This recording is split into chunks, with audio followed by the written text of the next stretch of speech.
So ఈరోజైతే మనం గాంధీ భవన్లో ఉన్నామండి. సో ఇప్పుడు చూసుకుంటుంటే బండి సంజయ్ గారు ఏదైతే వ్యాఖ్యలు చేశారో పొన్నం ప్రభాకర్ గారి తల్లి మీద, సో ఆ వ్యాఖ్యల మీద స్పందించడానికి మనతో పాటు కాంగ్రెస్ పార్టీ అధికార ప్రతినిధి కమల్ గారు ఉన్నారు. సో ఆయన అడిగి తెలుసుకుందాం. సో నమస్తే సార్. సో ఇప్పుడు చూసుకున్నట్లయితే బండి సంజయ్ గారు ఏవైతే వ్యాఖ్యలు చేశారో సో దాని మీద మీ స్పందన ఏంటి?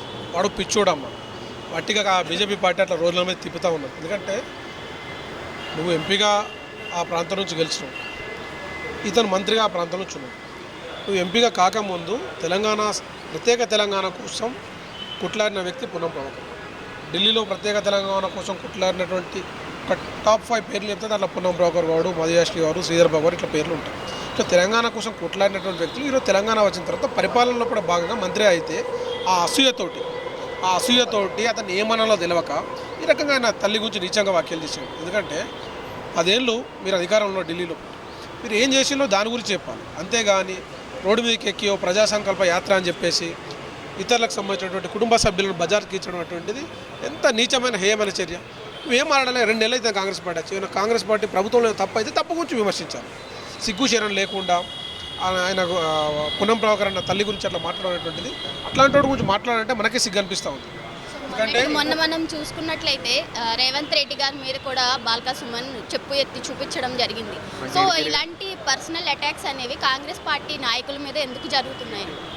కాంగ్రెస్ పార్టీ నాయకులైనటువంటి వాళ్ళు అందరితో కలుపుగలుగా ఉండే వీళ్ళక విద్వేషపూర్వమైనటువంటి రాజకీయాలు, మత రాజకీయాలు చేసేటువంటి వ్యవస్థ అయితే కాంగ్రెస్ పార్టీ ఉండదు. ఎందుకంటే వాడు తెల్లారు లేస్తే రాముడు అని చెప్పి తిరుగుతాడు, వీటి తెల్లారు లేస్తే వీడు ఒక రకంగా తిరుగుతూ ఉంటాడు.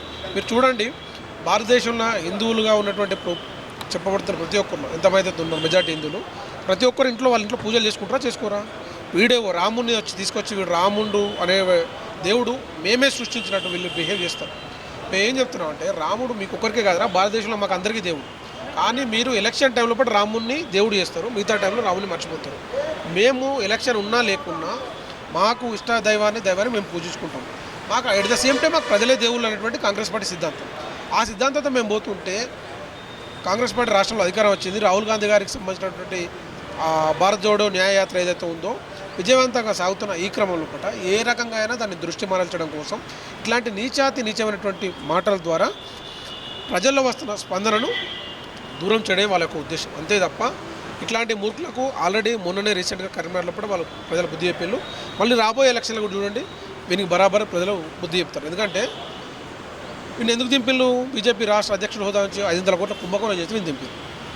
మొన్న రీసెంట్గా ఎమ్మెల్యే ఎలక్షన్ నిలబడితే అది కూడా అయిపోయింది. ఇప్పుడు మళ్ళీ వచ్చే ఎంపీ ఎలక్షన్ చూడండి, ప్రజలు ఘోరంగా చెప్పుతూ కొడతారు. బండి సంజయ్ అనే వ్యక్తికి నేను చాలా తీవ్రంగా హెచ్చరిక చేస్తూ ఉన్నాను.